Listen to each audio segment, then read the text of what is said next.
Series মহানগর বানিয়ে বিগত সরকারের রোষানলে পড়তে হয়েছিল নির্মাতা আশফাক নিপুণকে। এরই মধ্যে হয়েছিল রাজনৈতিক পথ পরিবর্তন। হইচইয়ের জন্য নির্মিত আলোচিত সেই সিরিজ এবার সবার জন্য ফ্রি করে দিল হইচই। সালটা তখন 2021। বিশ্ব তখন করোনার দ্বিতীয় ধাক্কা সামলাতে ব্যস্ত। এরই মধ্যে ঢাকা মহানগরে কোনো এক রাতের ঘটে যাওয়া এক গল্প নিয়ে নির্মিত হয় সিরিজ মহানগর। জনপ্রিয় অভিনেতা আশরাফ করিম অভিনীত এই সিরিজের জন্য তুমুল প্রশংসিত হন নিপুণ। সিরিজটি বাংলা ভাষার দর্শককে যেন নাড়িয়ে দিয়ে যায় সেই সময়। আলোচনা তৈরি করে পশ্চিমবঙ্গেও। এখনও দর্শক মনে দাগ কেটে আছে কেন্দ্রীয় চরিত্র ওসি হারুন।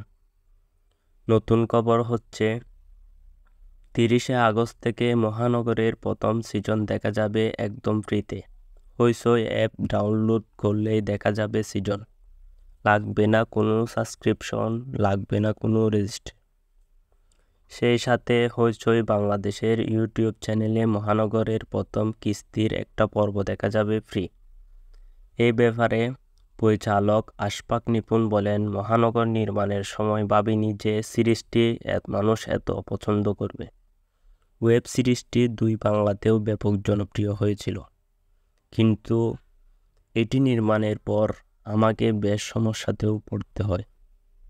এই বিষয়টি নিয়ে আমি কখনো মিডিয়াতে কথা বলিনি। সেসব ব্যাপার নিয়ে আলাপ করা যাবে অন্য কোনো সময়। তবে আনন্দের ব্যাপার হলো যে কোনো স্থান থেকে মহানগর হইচইতে স্ট্রিম করতে পারবেন ফ্রি। মহানগরের প্রথম সিজনে মোশাররফ করিম ছাড়াও অভিনয় করেছেন মুস্তাফিজুর নূর ইমরান, জাকিয়া বারিমা, শ্যামল মাওলা, খায়রুল বাশার।